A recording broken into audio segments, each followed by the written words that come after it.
Hey, it's another day in paradise. We just picked up this hose reel cart from Tractor Supply and we are going to put it together. I have 2 helpers too. Assembly instructions come with 4 whole steps. It looks pretty straightforward. Doesn't look too difficult. So we'll just try to figure out which part to go where. Alright, this is step 1.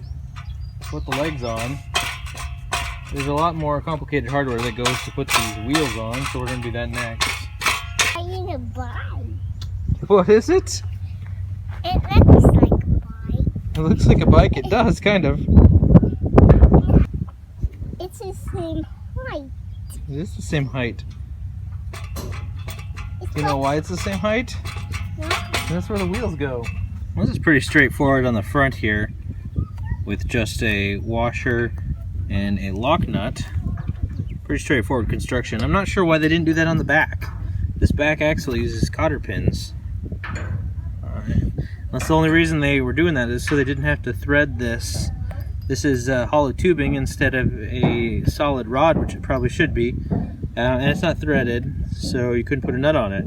So this is the only other way to do it. I guess that saves about $1 in the cost of this construction. I don't know why you'd do that though.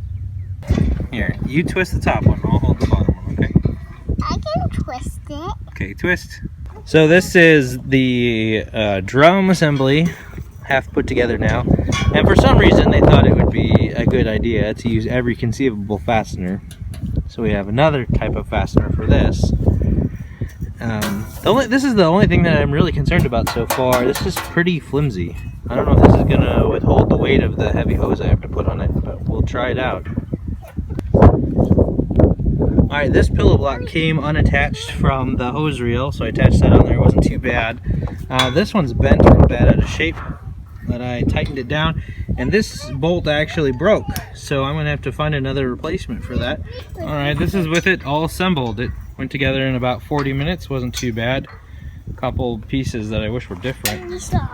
This nut here, or this bolt rather, has a screw head instead of a square head, so you can't, or a hex head, you can't grab onto it with anything. So it's very difficult to put that on. And then of course this bolt broke on me when I was tightening it down. So I'm gonna have to replace that. But other than that, it seems fine. We're gonna go try to put a hose on it now.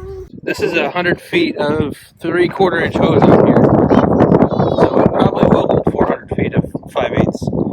But it has a very cool feature in that the handle springs back by itself if you let go of it. I like that a lot. Not super heavy. Alright, so that's 200 feet of 3/4 inch hose on there. It all went on pretty easily. The main problem that I have with this so far is it's too top heavy. It's very lightweight on the bottom, so when you're trying to crank that crank, it's pretty much worthless. It'll fall over, just pulling the weight of the hose, pulling it in. So it needs some kind of counterbalance, or you have to use your hands on these side reels to reel it in that way. That's about the only way to do it. But other than that, it works pretty good. I like the little basket, and it holds a lot of hose. Thanks for watching. I hope this was helpful to you. If you liked it, a thumbs up would be very much appreciated. It really helps our channel.